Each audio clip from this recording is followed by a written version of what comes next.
Now, in the modern digital age, we spend countless hours sitting at our desks and staring at our monitors, either by working remotely or enjoying some entertainment. Therefore, I really think that optimizing your setup is a necessity in this age in order to improve comfort and maximize your productivity. Now, every person's preferred setup differs. Not everybody likes the same setup, not everybody likes the same keyboards or mouses, but I really do feel that in terms of monitor, by maximizing your screen real estate, by making your screen as big as possible without sacrificing viewing comfort, you can really maximize your productivity. And the cheapest way to maximize your screen real estate is by using a TV as a monitor. I personally feel that TVs just got at a really high level these days, and they are so affordable that you can actually get a big TV for a cheaper price than a monitor would cost you, with almost the same capabilities as a monitor. Now, the important things to look out when you buy a TV is about color sampling. Now, we want to make sure that all the colors will be represented correctly. It is called as chroma subsampling. Usually every modern TV is capable of displaying the colors correctly with an HDMI cable with a 4K resolution at 60 FPS. Now, also you have to make sure that your graphics processor can pull it off. Usually if you have a laptop, this can be an issue, but if you have a desktop computer with a dedicated graphics card, this shouldn't be too much of a problem. Usually every modern graphics card can output 4K at 60 FPS through an HDMI cable.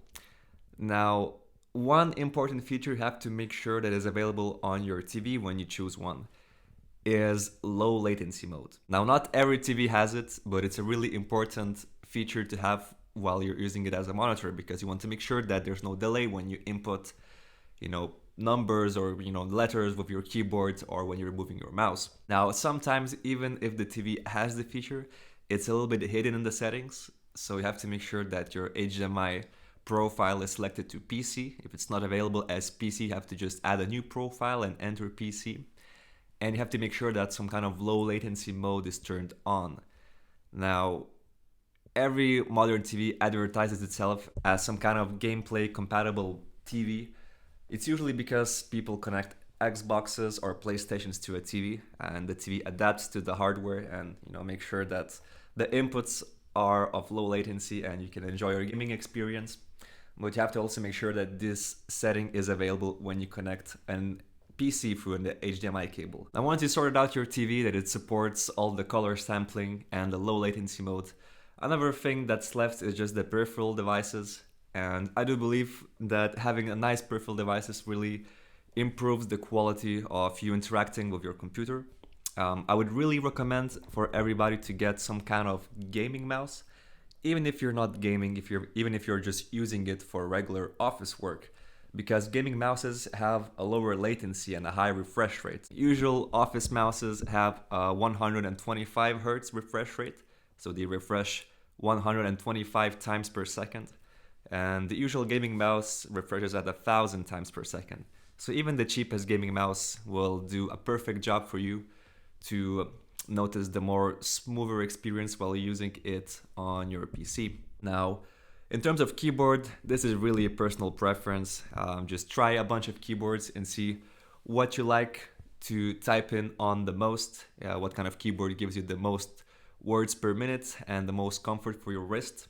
Now, if you want to copy my setup, I will show the TV that I have. It's a TCL TV that I bought. I think it costed like 270 euros, so it's not a very expensive TV. It's a pretty cheap TV.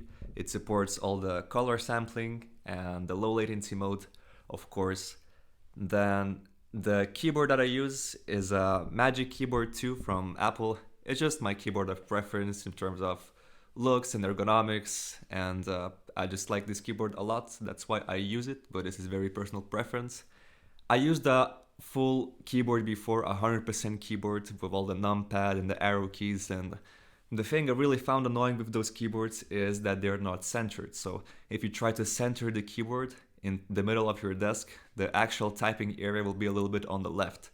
So if you're choosing a keyboard, I would just recommend to choose a keyboard that is centered. So you have to make sure that when you put the keyboard in the middle of your desk, the typing area is actually also centered in the middle. I think that gives the most convenient typing experience. And In terms of mouse, I use a gaming mouse. It's a Logitech G305. It's just the cheapest gaming mouse I could find I bought without any RGB or some other unnecessary stuff.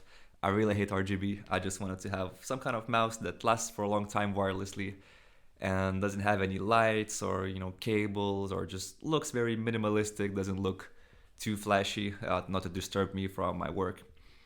And this is the setup that I have. Now I want to show you some extra cool software features that you can enable on your computer in order to maximize the productivity while using a big TV. So the first thing will be PowerToys. So PowerToys is a software. It's actually developed by Microsoft. So it came from the Microsoft developer community and now it's just available on the Microsoft Store. So you don't have to install any kind of sketchy exe files from the internet. Just get this app, and it has like a lot of bunch of little features you can enable, like key remapping and a lot of other cool stuff.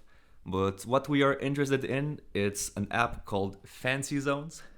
So this app is just window management software. So the default Windows window management software can be not very useful when you have a very big monitor. So when you try to just drag an app to the side and Windows maximizes it on the left side of the screen, it can still be too big. So with Fancy Zones, you can actually create your own custom zones on the screen, and just by holding shift, you can put some kind of window you want, and it will just straight maximize to your custom area. And I find that app super useful, and it's just very easy to install. No need to get any sketchy exe files. It's straight from the Microsoft Store, and it works like a charm. Another application that is not necessary but I just found really useful is called BWidgets. So if you want to have some kind of big widgets on your TV that display like time or date or the weather, because the default widgets in the bottom right can just be too small for you to actually see them. You can install this app called BWidgets. It's also available on the Microsoft Store, so you don't need to install any kind of sketchy exe files from the internet. And it's also very simple, very minimalistic. It's free. Everything is free that I mentioned in here. And I just found it super useful. And these were the bonus software that I just found them very useful. I tested a bunch of stuff, so you guys don't need to. And I just really think this is the most optimal setup for a TV as a monitor. And I think that's it for the video. Thank you guys for watching, and if you will change your mind to using a TV as a monitor, leave a like on this video. And also, if you find it useful, comment something, interact to make sure that the algorithm knows this video was useful. And thank you for watching. Bye bye.